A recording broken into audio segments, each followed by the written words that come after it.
कि बीएल संतोष का आज लखनऊ का दूसरा दिन का दौरा है। थोड़ी ही देर में बीएल संतोष मंत्रियों के साथ बैठक करेंगे।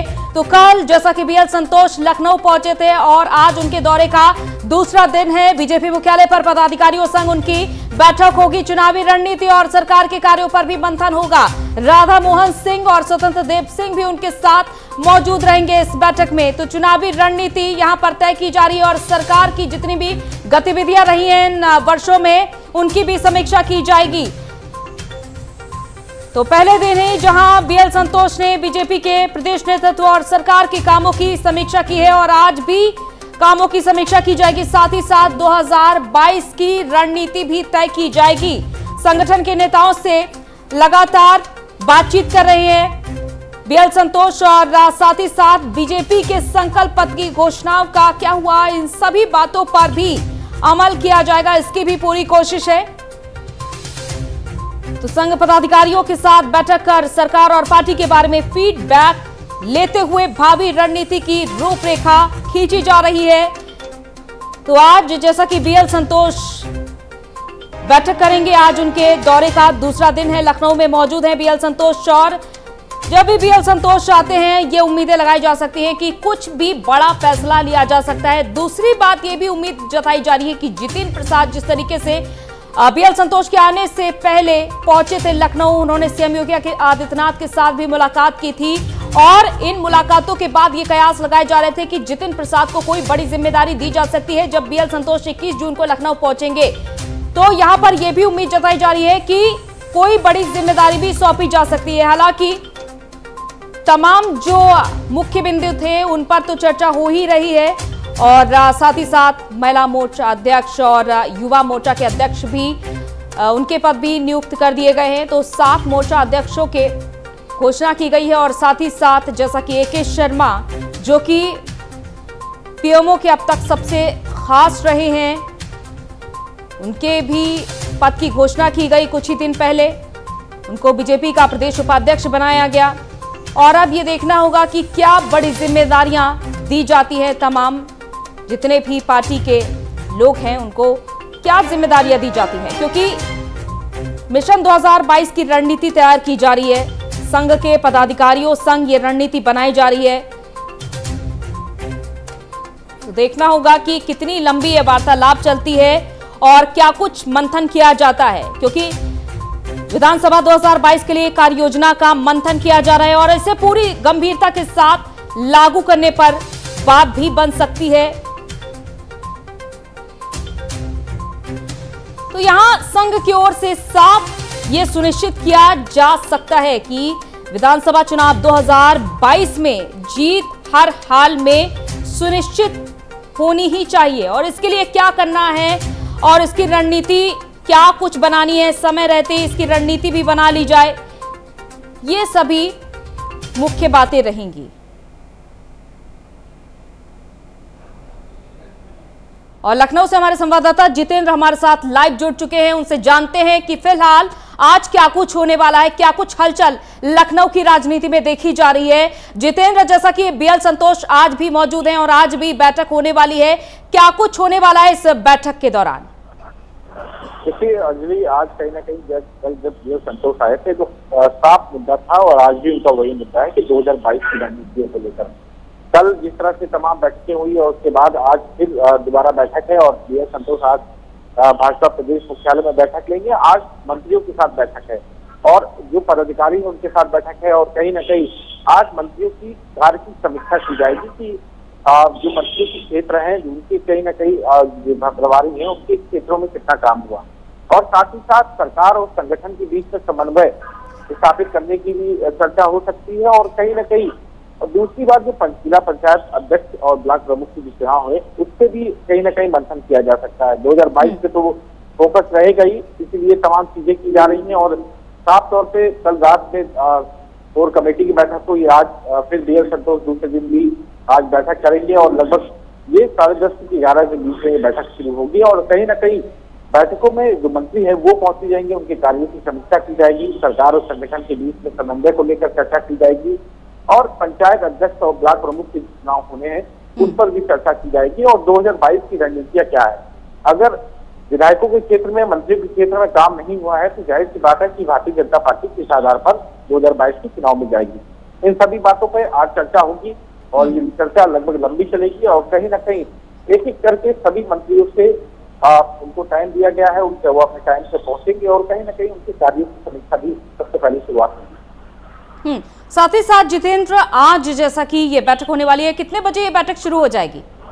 देखिए 10:30 से 11 के बीच में समय दिया गया है और कहीं ना कहीं मंत्रियों को पहुंचना शुरू हो जाएगा तो बैठक शुरू हो जाएगी। अब तक माना जा रहा है कि बैठकें लगभग शुरू हो जाएगी। बीएल संतोष रहेंगे बैठक में, प्रभारी उत्तर प्रदेश राधा मोहन सिंह होंगे, संगठन महामंत्री होंगे नील बंसल और साथ ही साथ राष्ट्रीय संगठन महामंत्री बीएल संतोष रहेंगे और तीनों ही कहीं ना कहीं ये बैठकों में समीक्षा करेंगे। और जैसा कि कार्यालय में ये बड़ी बैठक होगी, तमाम मुख्य बिंदुओं पर चर्चा हो सकती है। जितेंद्र, सबसे बड़ी बात, अभी तक हम ये उम्मीद लगा रहे थे कि जितेंद्र प्रसाद की जिम्मेदारी तय की जा सकती है बीएल संतोष के लखनऊ दौरे के दौरान। इस जुलाई में विधान परिषद की सीटें खाली होंगी तो जाहिर सी बात है कि सीटों को भरने के लिए भी संगठन ने पिछली बार ऐलान किया था और कहीं ना कहीं बीएल संतोष जब आए थे उन्होंने कहा था कि जितने भी पद खाली है उनको कहीं ना कहीं भरने का काम करे भारतीय जनता पार्टी। तो जाहिर सी बात, उसके बाद ताबड़तोड़ बीएल संतोष कल आए और कल ही जो है भारतीय जनता पार्टी में जो पद खाली पड़े थे, चाहे वो निगम के थे चाहे वो प्रभारियों के थे, उन सबको भरने का काम किया गया। और जो पूर्व केंद्र मंत्री भी रह चुके हैं जितिन प्रसाद और भाजपा के जो है आज भाजपा उन्होंने ज्वाइन की है और कांग्रेस छोड़ के आए। बड़ा लंबा साथ रहा जितिन प्रसाद का कांग्रेस में और वो भाजपा में शामिल हो गए। तो जाहिर सी बात है कुछ न कुछ बात जरूर अंदर खाने में चल रही थी और माना ही जा रहा है कि विधान परिषद की सीटें खाली होंगी। इस सीटों में जितिन प्रसाद को विधान परिषद भेजा जाएगा, एमएलसी बना के भेजा जाएगा और साथ ही साथ उत्तर प्रदेश में 2022 के जो चुनाव है उसमें जब कार्यों की बंटवारा किया जाएगा तो जितिन प्रसाद को अहम जिम्मेदारी दी जाती, क्योंकि कांग्रेस में ब्राह्मण चेहरे के तौर पे बड़ा चेहरा थे जितिन प्रसाद। तो जाहिर सी बात है ब्राह्मण तौर पे जाहिर जो ब्राह्मण वोट बैंक भी इनसे जुड़ा हुआ है कई जिलों का, तो जाहिर सी बात है कि ब्राह्मण की भूमिका के रूप में जरूर जितिन प्रसाद को जिम्मेदारी दी जा सकती है, क्योंकि लगातार जितिन प्रसाद जिस तरह से टच में थे भाजपा के, अब वो भाजपा में शामिल भी हो गए हैं। तो जल्दी अभी जितिन प्रसाद आए थे, हाल में ही बीएल संतोष के दौरे पर लखनऊ आए थे और अब जितिन प्रसाद को ये कहा जा रहा है कि विधान परिषद से उनको 2022 में चुनाव के बीच में तमाम जिम्मेदारियां दी जा सकती। बिल्कुल जितेंद्र, और अगर हम बात करें संघ और पार्टी के बीच किस तरीके का समन्वय अभी तक देखा जा रहा है इन बैठकों के दौरान? जैसे बीएल संतोष जब आए थे तो जाहिर सी बात है कि अंदर खाने में जो बातें चल रही थी कि संघ और सरकार के बीच में समन्वय ठीक से स्थापित नहीं हो पा रहा था और इसी का नतीजा है कि पंचायत चुनाव में सीटें कमाई थी। बीएल संतोष आए थे तो उन्होंने कार्य की समीक्षा की थी और साफ अपनी जन के फाइल जब नेतृत्व को सौंपी गई तो मुख्यमंत्री योगी आदित्यनाथ गए थे। बिल्कुल जितेंद्र, हम आपको यहाँ पर रोकना चाहेंगे और बीजेपी प्रवक्ता गौरव मिश्रा जी भी हमारे साथ जुड़ चुके हैं, उनसे भी हम चर्चा कर लेते हैं। गौरव जी, बहुत बहुत स्वागत है आपका प्राइम न्यूज में। जी नमस्कार। गौरव जी, एक तो सबसे बड़ी बात, लगातार ये जो बैठकों का दौर जारी है, मुलाकातों का दौर जारी है, इस पर तो हम लगातार सभी की ही निगाहें टिकी हुई हैं, लेकिन आज जैसा कि बीएल संतोष एक बार फिर से बैठक करने वाले हैं, तो सबसे पहली बात, किस तरीके से आखिर चुनाव की रणनीति पार्टी तैयार कर रही है? संगठन जो है अभी सभी मोर्चा के अध्यक्ष नए बनाए गए हैं और रिशफल हुआ है संगठन। इसके साथ ही जो आगामी कार्यक्रम है जो संगठन को दिए जाएंगे, जिसमें सरकार की उपलब्धियों को जनता के बीच तक पहुंचाना और आगामी चुनाव को ध्यान में रखते हुए किस प्रकार की रणनीति बने, उसकी जिम्मेदारी किस प्रकार से दी जाए, उसका समन्वय किस प्रकार से आपस में बैठाया जाए, क्योंकि बहुत लंबा समय कोविड के कारण, लॉकडाउन के कारण चला गया, जिसमें कार्यक्रमों को लेकर के जनता के बीच में जाने का जो एक अवसर होता है वो नहीं मिल पाया। तो इन चुनौतियों के बीच में कैसे आने वाले समय का बेहतर इस्तेमाल संगठन कर सकता है और सरकार अपने विकास के जो कार्य है वो तो कर ही रही है, परंतु उसके संदेश को कितना प्रभावी तरीके से हम जनता के अंतिम व्यक्ति तक पहुंचा सकते हैं, उस पर जोर रहेगा पूरा। बिल्कुल, और हाल ही में जैसा कि गौरव जी, ये अखिलेश यादव ने अपने प्रेस कॉन्फ्रेंस के दौरान ये बात कही थी कि जितने भी वादे बीजेपी सरकार ने किए हैं उनको पूरा नहीं किया है। खुद जमीनी हकीकत की वो तहकीकात करें और जाने कि उन्होंने कितना वादा अपना पूरा किया है। इस पर आपका क्या जवाब, क्योंकि ये सबसे बड़ी बात रखी गई है इस दौरान विपक्ष की ओर से। किन वादों की बात कर रहे हैं ये तो अखिलेश जी ही जाने, परंतु प्रदेश की जनता भली भांति जानती है कि भारतीय जनता पार्टी जो वादा करती है, जो कहती है उसे करती है, बल्कि उससे और 4 कदम आगे बढ़ करके काम करती है और वो काम दिखता भी है। यही कारण है कि जनता का भरोसा भारतीय जनता पार्टी के ऊपर बना रहता है। बिना बंटवारे के, बिना किसी भेदभाव के शासन, भ्रष्टाचार मुक्त शासन, अपराध मुक्त शासन देने का जो भारतीय जनता पार्टी ने वादा किया था, किसानों के ऋण माफ करने का जो वादा किया था, किसान सम्मान निधि के माध्यम से किसानों की आर्थिक व्यवस्था को सुदृढ़ करने का जो वादा किया था, तमाम वादों को भारतीय जनता पार्टी ने पूरा किया है। यद्यपि अभी और बहुत सारे काम करने बाकी है और निश्चित रूप से भारतीय जनता पार्टी का नेतृत्व उन विषयों पर ध्यान देगा और आने वाले समय में उसको भी पूरा करेगा। बिल्कुल, लेकिन यही मुख्य बात है गौरव जी, क्योंकि बीएल संतोष भी इन्हीं मुख्य बातों पर चर्चा करते हुए नजर आ रहे हैं। अभी कुछ ही दिनों पहले जब उन्होंने बैठक की शुरुआत की थी, तब तमाम मंत्रियों से अलग अलग उन्होंने चर्चा भी की थी और यही देखा गया था कि अभी तक कैसा कार्यकाल रहा है, अभी तक कैसी गतिविधि रही है पार्टी की। देखिए, इतिहास के पन्नों में यदि झांकिए तो किसी का कार्यकाल ऐसा नहीं रहा जिसको 2 वर्ष महामारी ने ले लिया हो, खा लिया हो। तो हमारे सरकार के पूरे कार्यकाल में ये कालखंड बहुत चुनौतीपूर्ण रहा है, जिसमें विकास का पहिया काफी हद तक प्रभावित हुआ, जनता के बीच में जाने वाली योजनाएं भी प्रभावित हुई, वहीं लोगों ने अपने जीवन को भी खोया। ऐसी परिस्थिति में जब हम फिर से उठ खड़े हुए हैं तो उस गैप को किस प्रकार, किस तेजी से भरपाई करें और हम अपनी गति को कितना तेज करें ताकि उस कमी को भरा जा सके विकास कार्यों के माध्यम से, जनता के बीच में जा करके।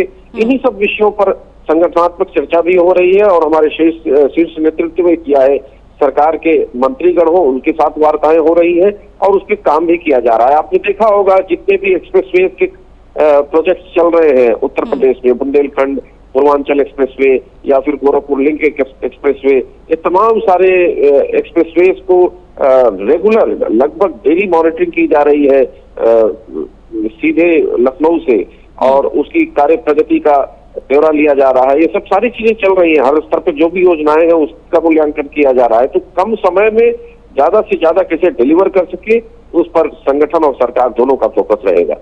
चलिए, बहुत बहुत शुक्रिया गौरव जी हमारे साथ जुड़ने के लिए, तमाम बातचीत करने के लिए। जितेंद्र, जैसा कि अभी बीजेपी प्रवक्ता गौरव मिश्रा जी जुड़े हुए थे और उन्होंने तमाम ये बातें कही हैं कि जो भी वादे किए गए हैं सरकार की ओर से और ये पूरा रोड मैप तैयार किया जाएगा कि जनता की जो उम्मीदें हैं उन पर खरा उतरे बीजेपी। तो अब क्या देखा जाए, किस तरीके का रोड मैप तैयार किया जाएगा आखिर, क्योंकि ये भी माना जा रहा है कि ये जो विस्तृत रिपोर्ट तैयार की जाएगी, जो अभी बैठकों का दौर जारी है, इस पर जो पूरी रिपोर्ट बनेगी इसके बाद ही केंद्र की ओर से भी हलचल देखी जाएगी लखनऊ की ओर। देखिए, चीफ मिनिस्टर को आना है और कहीं न कहीं देश के प्रधानमंत्री और गृह मंत्री अमित शाह का माना जा रहा है कि जुलाई में दौरा होगा। उससे पहले तैयारियों को दुरुस्त करना बीएल संतोष की जिम्मेदारी और बीएल संतोष की रहा है।